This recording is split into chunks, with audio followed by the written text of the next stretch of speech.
سبحانك لا علم لنا إلا ما علمتنا إنك أنت العليم الحكيم ولا حول ولا قوة إلا بالله العلي العظيم ولا حول ولا قوة إلا بالله العلي العظيم ولا حول ولا قوة إلا بالله العلي العظيم رب اشرح لي صدري ويسر لي أمري واحلل عقدة من لساني يفقهوا قولي.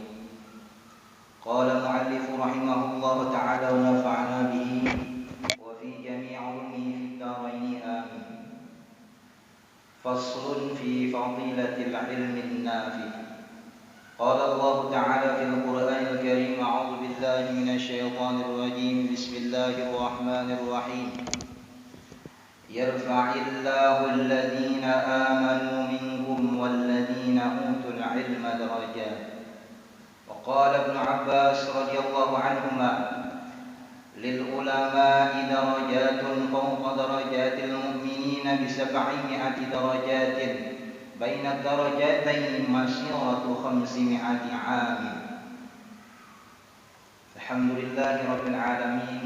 Pertama-tama marilah kita panjatkan puji syukur kita kehadirat Allah Subhanahu wa taala karena atas limpahan rahmat serta inayah dari Allah lah kita dapat berkumpul di tempat yang mulia ini dalam keadaan yang sangat mulia, dalam keadaan menuntut ilmu agama, dan mudah-mudahan setiap gerak-gerik kita selalu diridhoi oleh Allah Subhanahu wa taala. Salawat serta salam tak lupa pula kita haturkan kepada junjungan kita Nabi besar Muhammad sallallahu alaihi wasallam beserta sahabat, kerabat dan pengikut beliau ila yaumil qiyamah. Sebelum ulun memulai pembacaan kitab ini, ulun mohon maaf sebelumnya apabila akan keberadaan ulun di muka ini nang anung ini sedikit kada beradab atau apa dengan buan tetuha sekalian, ulun mohon ampun, maaf, minta ridho, minta halal. Ulun sekadar mengisi kekosongan di antara. Allah Subhanahu wa taala berfirman di dalam Al-Qur'an: A'udzu billahi minasy syaithanir rajim. Bismillahirrahmanirrahim. Yarfa'illahu alladhina amanu minkum walladhina utul ilma darajat. Di ayat ini Allah Subhanahu wa taala memadahi dengan kita bahwasanya barang siapa seseorang itu hendak diangkat derajatnya, hendak ditinggikan Allah derajatnya, atau hendak dilebihkan Allah derajatnya daripada mukmin yang lain atau orang lain, maka ada dua syaratnya. Apa itu? Yang pertama yaitu allazina amanu minkum, yaitu orang-orang yang beriman di antara kalian, ya Allah. Orang yang beriman itu dalam hadis biar inya berisi iman sedikit sebiji zarrah pun, karena di akhirat inya kelak akan dimasukkan Allah Subhanahu wa taala ke dalam surga Allah. Nah, mudah-mudahan kita lah seberataan ini tetap diteguhkan keimanan kita kepada Allah Subhanahu wa taala. Nah, dalam hadis Nabi sallallahu alaihi wasallam disebutkan khoslatani la syai'a afdalu minhuma al-imanu billah wan naf'u lil mu'minin. Ada dua perkara ujar Nabi, yang mana dengan dua perkara ini kadada sesuatu apapun yang menandingi dari keduanya atau sesuatu yang lebih afdal dari keduanya. Salah satunya adalah iman kepada Allah. Biar dia orangnya baik kayak apa, biar inya penyedekah, biar pembantu misalnya dimintai orang gasan maulah masjid, inya memberi juga. Dimintai orang gasan fakir miskin, inya memberi juga. Atau inya memberi kepada fakir miskin atau orang-orang yang perlu, inya memberi baik pada orangnya. Tapi ketika kadada imannya di hatinya, maka kebaikannya itu kadada fungsinya apapun di sisi Allah Subhanahu wa taala. Nah, ini satulah orang yang beriman kepada Allah, inya itu ditinggikan derajatnya di sisi Allah. Jadi pahamannya, sekokoh apapun imannya, semakin kokoh imannya, semakin kuat imannya, semakin teguh imannya, berarti pahamannya semakin tinggi pula derajatnya di sisi Allah Subhanahu wa taala. Ini satu. Tapi tabit kita tentang fadilah ilmu bermanfaat tadi yang kedua ini nah. Jadi apa yang kedua ini? Walladzina utul ilma, yaitu orang-orang yang diberikan Allah Subhanahu wa taala akan ilmu kepadanya. Nah, kita tuh dititipi aja ibarat tuh ilmu tuh. Tapi kada kawa kita dititipi mun kada dicari juga ya Allah. Nah, itu pahamannya lah. Nah. Jadi walladzina utul ilma, orang-orang yang dititipi Allah atau diberikan Allah akan ilmu, itu adalah golongan-golongan yang ditinggikan derajat oleh Allah di sisi Allah. Nah, jadi ilmu itu tarifnya ada para ulama ahlul huqama mengulahkan ilmu itu asalnya tiga huruf. Ada ain di dalamnya, ada lam di dalamnya, ada mim di dalamnya, 3 huruf lah. Nah, ain itu jar ahlul huqama maknanya illiyin. Imbah itu lam yang ada pada kata ilmu itu maknanya lutfun. Nah, yang ketiga mim itu yang ada pada kata ilmu itu adalah bermakna mulkun. Nah, ain ini kena illiyin ini maknanya yang tinggi. Jadi ainnya akan membawa seseorang yang berilmu itu ke tempat yang tinggi. Ya pas tadi derajatnya ditinggikan Allah Subhanahu wa taala, berkatinya ada ilmu. Nah, di situ pahamannya. Lamnya pulang bermakna lutfun. Lutfun itu adalah kelembutan. Nah, kelembutan hati, perangai kita, akhlak kita. Jadi pahamannya orang yang berilmu, orang yang bujur-bujur alim, inya itu kelihatan dari kelakuannya lemah lembut dengan orang. Nah, di situ pahamannya. Mimnya pulang, mim bermakna mulkun. Mulkun itu artinya kerajaan. Biar di kerajaan itu ada. Kalau seberataan kita hendak kenapa disediakan orang. Kalau biasalah kerajaan itulah. Nah, maknanya apa? Mim itu akan membawa seseorang yang alim tadi kepada apa? Hakikat daripada kerajaan. Jadi inya apa yang dikehendaki oleh orang yang berilmu ada aja terus, ada aja nak walu aja berbalik, ada datang orang alim sudah ya Pak, nyandak mobil apa, padahal logika kita bagawi kada apa kada, tapi ada rezeki. Nah, di situ sudah janji Allah Subhanahu wa taala orang nama urusi ilmu akan dicukupkan segala rezekinya. Sesuai ya. Maka dari itu ada sebuah riwayat Ibnu Syakir mengatakan barang siapa kita ini yang menghendaki kenyamanan dunia, di dunia kada dimulai orang baik, apa-apa kita ada di dunia ini, maka itu kada lain harus ada berilmu kita. Man arada dunya fa alaihi bil ilmi. Barang siapa yang menghendaki kehidupan dunianya nyaman, maka kada lain inya harus berilmu. Contoh, benar ulun lah nih. Ada mencontohkan sedikit. Misalnya kita nih ojol, ojolan banyak lagi kan. Mencontohkan dia, maaf lah. Nah, jadi seorang nang ojol ini maaf benar mencontohkan benar kada nyambat kurangnya kada. Jadi bagawi ojol kita harus mengetahui satu aplikasi kan. Harus bisa menjalankan HP itu nah. Imbah itu pulang harus bisa kita tahu dengan alamat-alamat orang. Iya kan? Mun kada tahu sasat kada yang antar orang, yang antar makanan segala. Imbah itu pulang nang intinya apa? Harus bisa berkendaraan atau mobil. Mun kada bisa jadi ojek lah ngarannya kan. Kada kawa jadi ojek. Nah, intangan pian bisa, intangan pian tahu lawan alamat, bisa dengan berkendaraan tadi, lawan bisa aplikasi tadi. Nah, itu Allah ma'andak ilmu kepada Tuhan pian, ilmu urusan dunia. Nah, jadi orang ada kada betakun alamat dengan pian misalnya, pian tahulah alamat ini di mana ya. Tahu pian, berarti pian itu hakikatnya dilebihkan dari orang itu ya. Nah, itulah makna ilmu tadi dilebihkan daripada orang nang kada tahu. Contoh lain misalnya, maaf benar nih, contoh akan benar tukang bangunan misalnya, tukang bangunan kada menyambat sesama adalah contoh akan aja. Jadi tukang bangunan misalnya membangun sebuah rumah harus ada ilmunya kan. Aku jadi bisa mulai rumah sorangan ya, nukar pasir, kada nukar lawan semennya, aduk pasir, batang mau disusun, tengahnya pasir misalnya, kada disertai semen tadi, ditunjul anak hancur lah. Nah ini kada ada ilmunya. Coba biar diisi ilmu tentang pertukangan nih.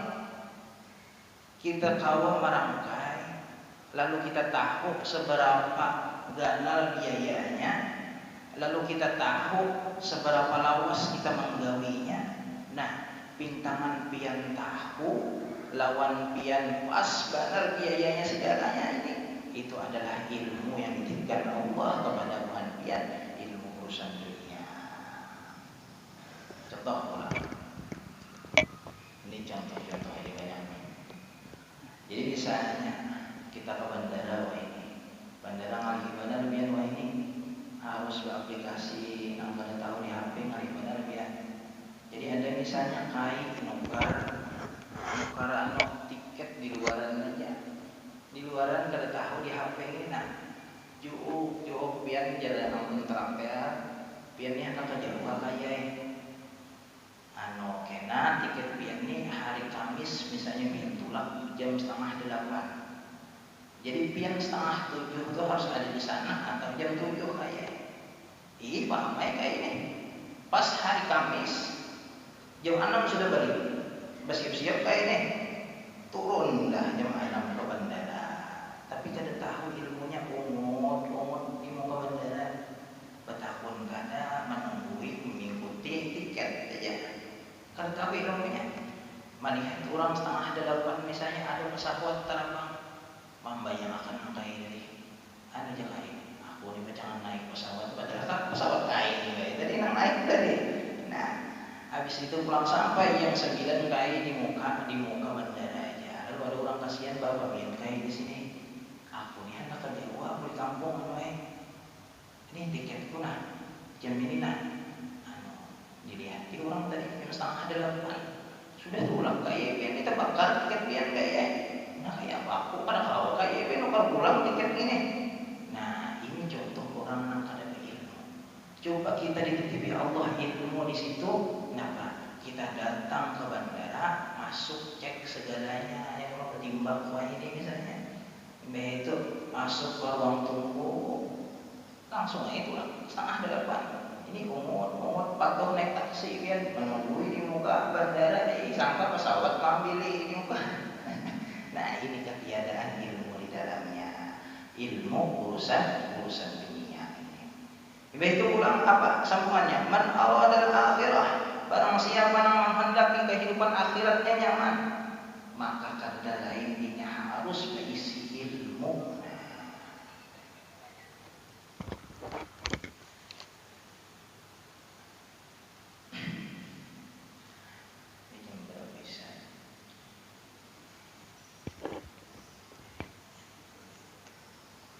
Jadi tadi siapa yang hendak kehidupan akhiratnya nyaman, inya itu mendapat nikmat di akhirat, kada lain harus dengan ilmu. Nah, jadi kita ini hiduplah minimal nang fardu ain kita ketahui, nang 3 di waktu nang ilmu. 1 ilmu tauhid kita harus tahu di dalamnya kayak apa sifat-sifat Allah, nang 20 sifat-sifat wajib Allah. Harus tahu supaya apa? Supaya i'tiqad kita bujur. Ibarat itu keyakinan kita bujur. Keyakinan kita ini ahlus sunnah wal jamaah. Karena salah misalnya kita lah. Wah ini banyak mulai bahaya sudah ada di dalam kitab itu. Keyakinan Mu'tazilah, lalu Jabariyah, wah ini yang banyak Mujassimah. Itu harus tahu kita sebenarnya itu ada di ilmu tauhid pembahasannya. Itu yang kedua, ilmu yang wajib bagi kita mempelajarinya yaitu adalah ilmu fikih. atau ilmu syariat diulang. Bila kita hendak kehidupan kita di akhirat nyaman, kita harus tahu tentang ilmu syariat ini. Kayak apa gawian kita, ibadah kita supaya bujur kepada Allah, supaya diterima Allah. Pertama misalnya, kita mandi wajib, apa-apa yang berhubungan dengan mandi wajib, syarat-syarat dari mandi wajib, rukun mandi apa, sunnah-sunnah mandi apa, di dalamnya kita tahu seberataan, maka kita menggawi nyaman baik, kita berilmu alatnya gitu. Habis itu pulang ke bawah daripada mandi, naik pulang daripada mandi, wudu kita kayak apa yang sempurna, apa-apa syarat wudu, apa-apa yang membatalkan wudu, apa-apa yang kurang itu sunnah-sunnah menggawi sunnah wudu di dalamnya, faidah-faidahnya menggawi sunnah itu ada seberataan di ilmu syariat dibahas. Imbah itu pulang sembahyang kita ulang, kayak apa sembahyang kita supaya khusyuk, supaya kita ini supaya diterima Allah, kita harus berusaha masalah ilmu syariatnya. Ada lain apa-apa yang membatalkan sembahyang kita harus tahu, apa-apa yang sunnah-sunnah dalam sembahyang, rukun-rukun dalam sembahyang kita harus menguasainya. Itu pada lain ilmu segatannya. Nambah binian misalnya, binian ini banyak padahal yang tersalah masalah haid. Haid ini seharusnya ada guru khusus pembinian pada anak pastor. Jadinya tahu wujud tentang darah tenang penlakiannya biar membaca di kitab benarai. Awan melihat ya begini, awan biar awan melihat ya Allah. Nah, jadi ibarat haid itu banyak orang tersalah itu. Misalnya ini biasa ilmu biasa kita tambahkan sedikit. Jadi misalnya babinian itu dalam keadaan haid, dia zuhur anggap 11.30 parah. 11.30 masuk sudah waktu zuhur. Lalu binian haid ini 11.40 ini haid. Nah, kata kau lagi sembahyang kalau dalam keadaan haid ini. Lalu 10 menit ini waktu kebiasaan kita menggawi sembahyang sampai gelap.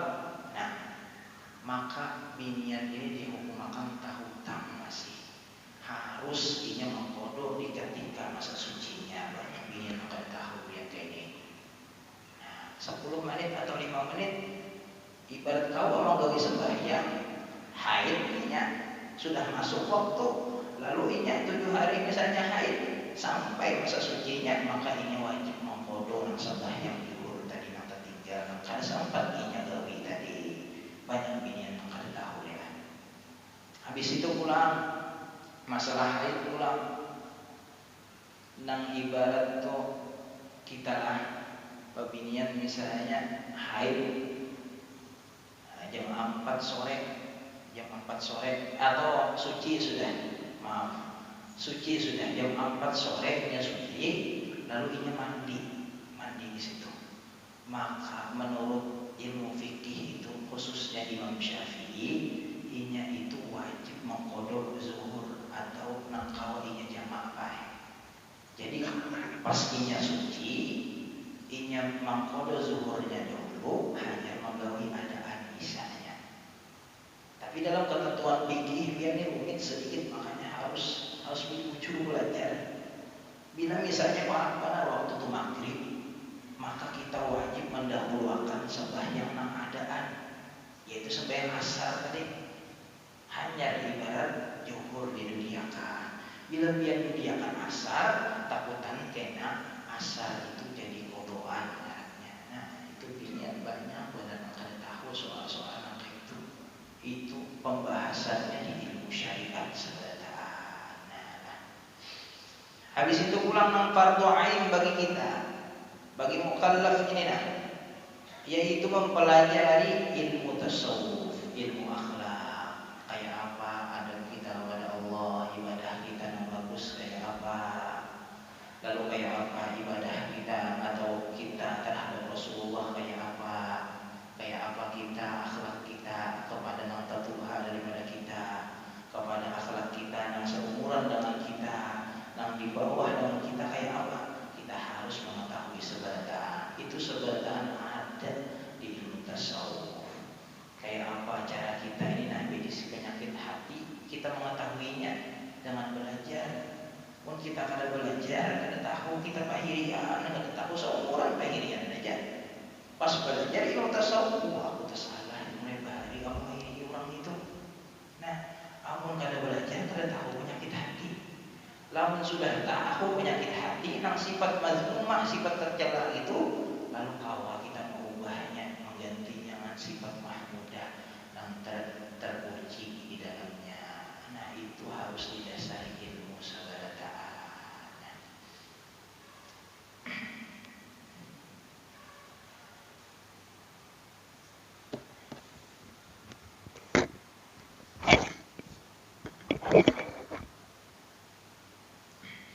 Qala Ibnu Abbas, qala Abdullah bin Abbas radhiyallahu anhuma lil ulama'i darajatun fawqa darajatil mu'minin bi 700 darajatin baina darajataini masiratu 500 'amin. Ujar Abdullah bin Abbas radhiyallahu anhuma, bagi seseorang yang alim, bagi seseorang ulama itu beberapa pangkat di atas pangkat mukmin dengan 700 pangkat yang di antara tiap-tiap dua pangkat itu perjalanan 500 tahun. Nah, pahamannya apa? Seseorang ulama inya itu golongan mengetahui orang yang alim, beda dengan orang mukmin biasa, itu inya itu 700 derajat bedanya lain. Ibarat ada tangga 700 tangga, orang mukmin biasa di bawah tangga nomor 1 nih. Orang alim pastinya alimnya amilun bi ilmihi la tarifnya, nang mengamalkan lawan ilmunya. Nah, 700 tangga bedanya misalnya. Ini diumpamakan tangga lah derajatnya. Setiap dia naik dari 1 sampai 2, 2 ke 3. Nah, setiap naik ini itu perjalanan 500 tahun. Nah, jadi pahamannya 500 dikali 700 berapa? 5 kali 7 35, anunya 4 350.000 tahun. Menyasahi orang alim di mana jadi umur? Kan ada kita. Nah, jadi misalnya niat kita lah selama hidup kita niatakan menuntut ilmu. Nah, kita tahu mudah-mudahan kita termasuk golongan digolongkan Allah menjadi orang alim. Kita tahu ini kan, kita umur aja di dunia tapi kita menuntut ilmu. Tak punya orang tahu kita hukumnya. Karena di akhirat ya Allah jika kita masuk golongan orang alim ya Allah. Nah, nyaman benar kita di akhirat. 350.000 tahun menyasahi ibarat orang mukmin yang biasa, menyasahi para ulama jauh benar kemana mencari umur kada tidak dapat apa itu 100 tahun mungkin bedanya kita alih pada mencari umur 100 tahun lain lah. Nah,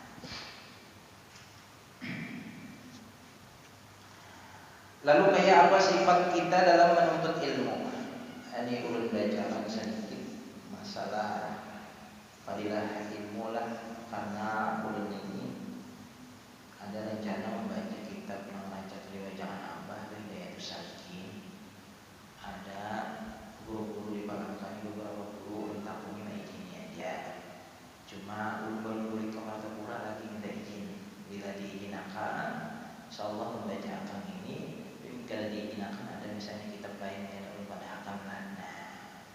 Tapi yang pertama ini belum bacakan dari kitab itu juga fadilah ilmu lah. Nah, berbakat daripada muslim.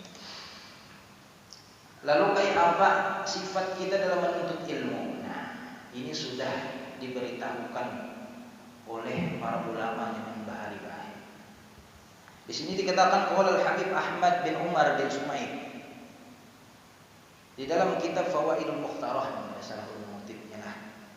Kun fil bukuri ghuraba wa fit ta'alluqi kittu summa ihtamil misla qalbin wa dha linujhika syartuna.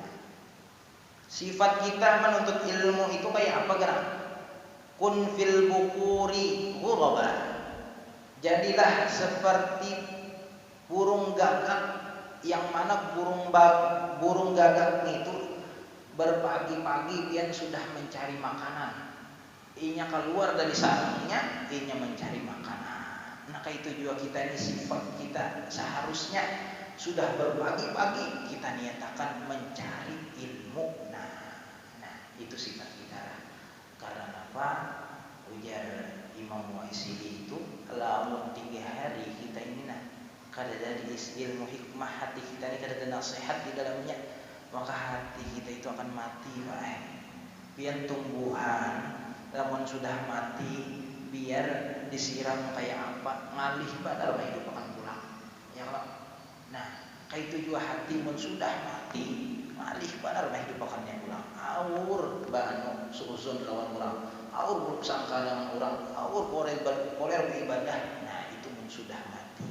Jadi sidin membatasi 3 hari minimal kita itu ada mendapatkan nasihat-nasihat hati kita ini. Nah, makanya jadi di sini mengibaratkan kita menuntut ilmu itu seperti layaknya burung gagak, yang mana burung gagak itu setiap pagi berpagi-pagi ini sudah mencari makanan. Lalu sifat kita pakai apa? Wa fit tamalluki gitu. Nah, tamalluk ini artinya menghormati secara berlebih-lebihan. Nah, jadi sidin mengibaratkan kayak kita ini minta kasih sayang dengan petuanan itu seperti layaknya seekor kucing. Nah, pian lihat kucing itu lawan petuanannya, lawan apa majikannya, inya bawa anja-anja, beparak-parak keluar. Nah, kayak itu juga ibarat kita seorang murid ini, seorang thalib ini lawan perguruan, kayak itu juga seharusnya sifat kita. Apa nang perguruan nyaman kita sediakan. Apa nang perguruan itu mau ulah mudah, misalnya lewat kita gawi. Nah, itu. Tapi Pak hati-hati, biarlah boleh sifat tamalluk ini boleh, biasa menuntut ilmu aja boleh. Menghormati secara berlebihan ini boleh aja buat mukmin ini sebutnya syaratnya boleh, yaitu untuk menuntut ilmu. Karena dalam riwayat itu dikatakan bahwasanya laisa min akhlaqil mu'min at-tamalluk illa fi talabil ilmi. Bukanlah termasuk daripada akhlak seorang mukmin yaitu menghormati secara berlebihan, terkecuali dalam menuntut ilmu, terkecuali murid terhadap gurunya. Nah itu. Lawas. Ini level lah. Kita kalau peserta. Kalau itu dengan setempat. Jadi kita di pesantren itu rancang pian melihat keadaan anak babanya paguruan ditunggui dirabutakan biasanya lah, atau sandal-sandal paguruan berebut memikutakan menyepanakan apa lawan juga di Jawa misalnya para hakikian banyak berkobokan makan paguruan itu biasa itu diambil berebut biar diminum. Itu murzahir kita berlebihan badan kalau dalam menghormati, ya kan? Nah, atau contohnya banyak kalau kita mendengar diudahi perguruan bisa aja langsung hadir ya, atau dilangkahi perguruan jadi orang alim ya. Itu berlebihan. Kalau zahir kita berlebihan, mau pikiran akal sehat itu berlebihan, karena tapi dalam menuntut ilmu itu boleh yang baik, bahkan dianjurkan. Karena itu kias daripada hadis Nabi Sallallahu Alaihi Wasallam.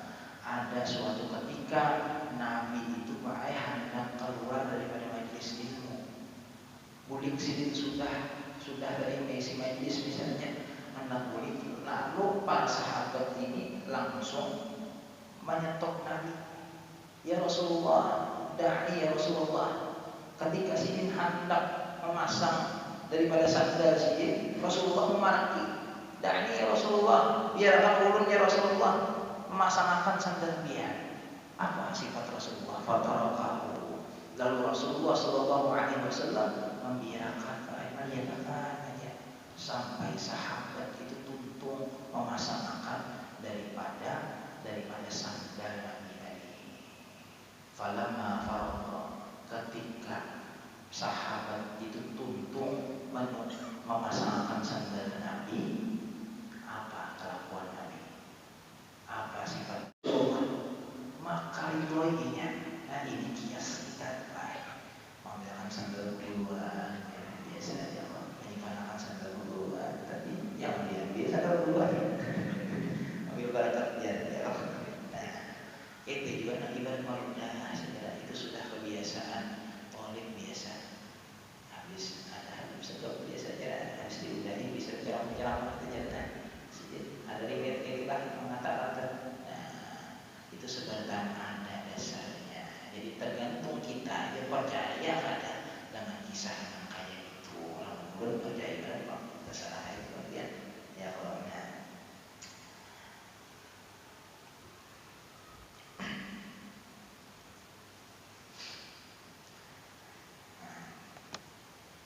ujar Nabi, ujar Habib Ahmad bin Umar bin Sumaid, wa fit ta'alluqi gitu. Nah, dalam mencari kasih sayang guru itu layaknya kita seekor menjadi seekor kucing. Nah, ya nyata kucing beradab yong lah, ada ulun melihat nanggal beradab yong mencari makanan nih. Ada juga ulun melihat di video itu nang kucing nang ibarat tuh artinya kusut di batis nah minta kasih sayang merabuti makanan kadang nunggu dibarinya hanya makan. Nah kayak itu juga kita nyamani perguruan itu, kita layani perguruan itu karena guru bisa memberi kita ilmu yang kalau diberi ke umum. Nah bisa aja ya tapi guru itu melihat keistiqomahan kita. Amun ibarat hanya sehari 2 hari minta amalan sudah nggak ketahuan guru ini hendak nyamannya aja. Itu sambungannya apa? Summah tamil mislakal minna. Kemudian ujar Habib Ahmad, bertahanlah selayaknya pertahanan seekor anjing. Ulun kalanya berarti untuk ilmu itu kayak anjing kan ya. Bertahannya itu kayak seekor anjing. Biar lihat di kucing itu biar tabrak, misalnya ditabrak orang kucingnya mati lah. Tapi misalnya anjing ditabrak kendaraan mantul bisa ulangnya lecet-lecet biasa kayak kuatnya anjing. Nah, maksud Habib di sini kita bertahan menuntut ilmu itu ibarat seekor anjing. Pertahanannya kuat banget ya. Ada gangguan godaan macam-macam kita. Nah, masuk kepada kita tahan. Aku menuntut ilmu aku menuntut ilmu sudah itu aja dah hari ini. Misalnya ada kawan yang mengganggu. Kalau kita melawan ini, nah kita itu di golongan yang ujung-ujung menuntut ilmu agama. Nah, sudah.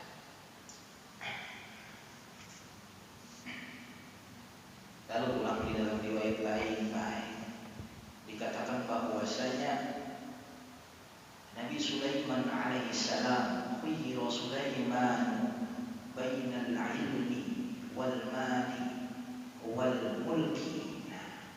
Nabi Sulaiman itu disuruh memilih, hei Sulaiman, ikam hendak apa Sulaiman? Ikam hendak ilmu kah, hendak harta kah, atau hendak kerajaan kah? Ini jadi contoh kesan kita saudara. Misalnya nih ada seorang guru di sebelah kanan kita, lalu di muka kita ini ada harta yang banyak benar. Lalu di tiga masjid ini ada kerajaan yang misalnya, kayak apa kita? Sifat kita memilih ini. Turuti Nabi Sulaiman alaihissalam. Lalu kita berbijak di nafsu. Ini harta yang benar nih. Pajangan nyaman nih. Nukar apa? Nukar rumahnya mana? Makanan nyaman sekandang. Mobil apa? Harapnya kawan. Harta ya Pak. Itu pikiran di nafsu. Kalau kita berbijak di nafsu pulang, kita memilih kerajaan ini bisa. Di kerajaan kita dilayani. Pakaian megah misalnya ya kalau amal kita berbijak di nafsu. Tapi Nabi Sulaiman alaihissalam memberikan contoh kepada kita bahwasanya fakta Sulaiman al-ilma. Nabi Sulaiman alaihissalam ada harta yang dipilih sedikit, ada kerajaan yang dipilih sedikit, yaitu yang dipilih sedikit adalah ilmu. Jelasnya ilmu agama yaitu berhubungan dengan Allah dan Rasulnya.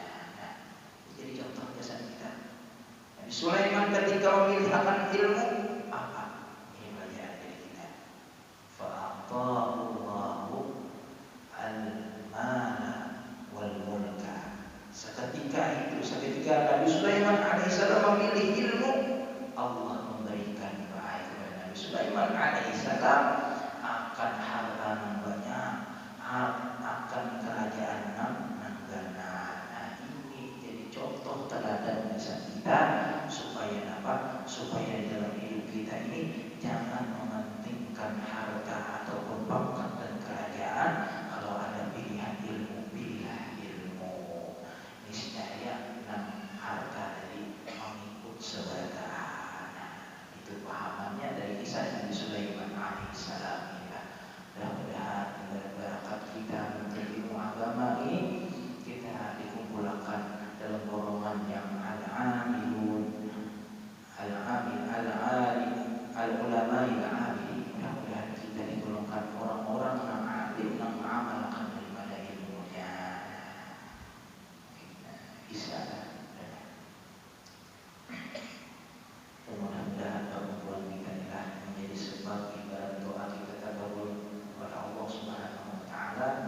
khususnya bencana banjir di mana-mana dan akan disertakan oleh Allah Subhanahu wa taala.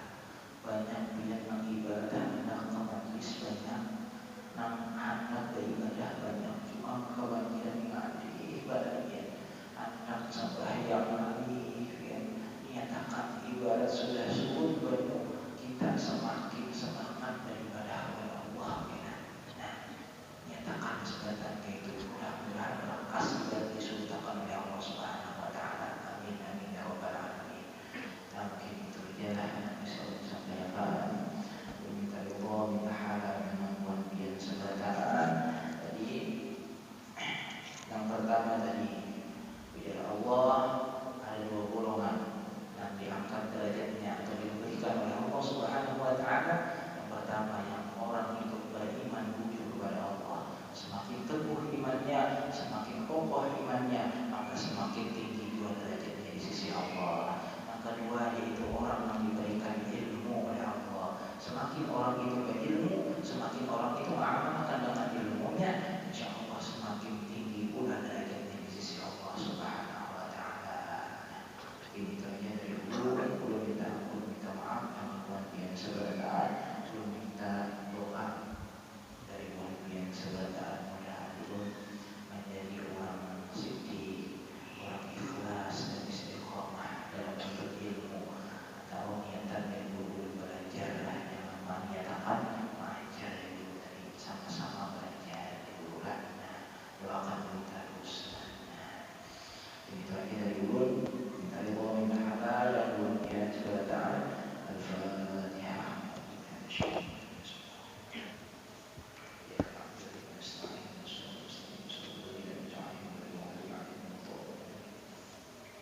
Bismillahirrahmanirrahim. Alhamdulillahirabbil alamin. Wassalatu wassalamu ala asyrofil anbiya'i wal mursalin sayyidina wa Muhammadin wa alihi washabbihi ajma'in.